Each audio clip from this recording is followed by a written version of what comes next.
আজকের ভিডিওতে সবার প্রথমে বলো আমার এই লুকটা কেমন লাগছে। হ্যাঁ, জীবনে প্রথমবার কিন্তু আমি গলা ভর্তি করে মালা আর এত সুন্দর বলতে পারো মেকআপ করেছি।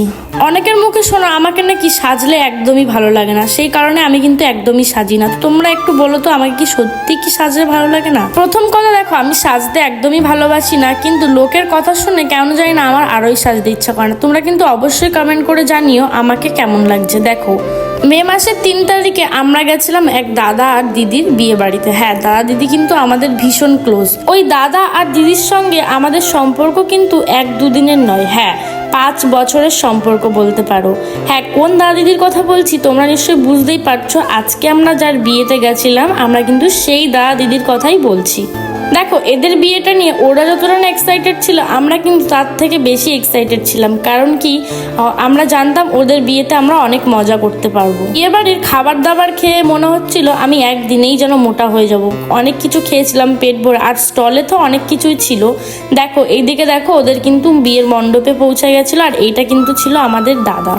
তারপর দেখো, ওদের বিয়ের ওখান থেকে আমরা এদিকে স্টলগুলো ঘুরে নিচ্ছিলাম। স্টলে ছিল ফুচকা, মোমো, এমনকি আইসক্রিম, অনেক কিছু ছিল, পান ছিল, বেশ কিছু ছিল। কিন্তু তার মধ্যে আমি কিন্তু খেয়েছিলাম একেবারে কবজি ডুবিয়ে ফুচকা। হ্যাঁ, এখানে তো ছিল একেবারে আনলিমিটেড ফুচকা, যে যত খাবে।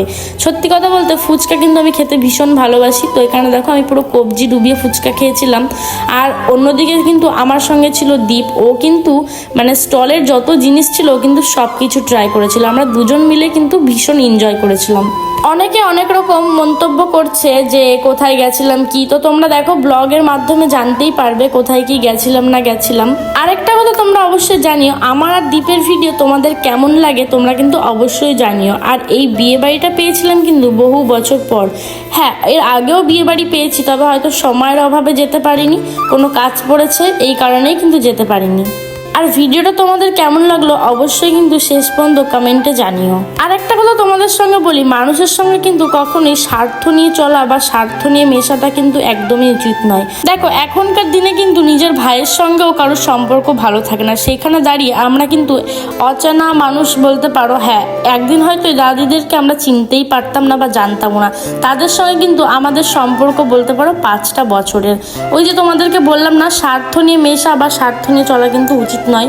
আজকে যদি ওদের সঙ্গে আমরা স্বার্থ নিয়ে মিশতাম বা ওরা যদি আমাদের সঙ্গে স্বার্থ নিয়ে মিশতো, তাহলে হয়তো এই 5 বছরের সম্পর্কটা থাকতো না।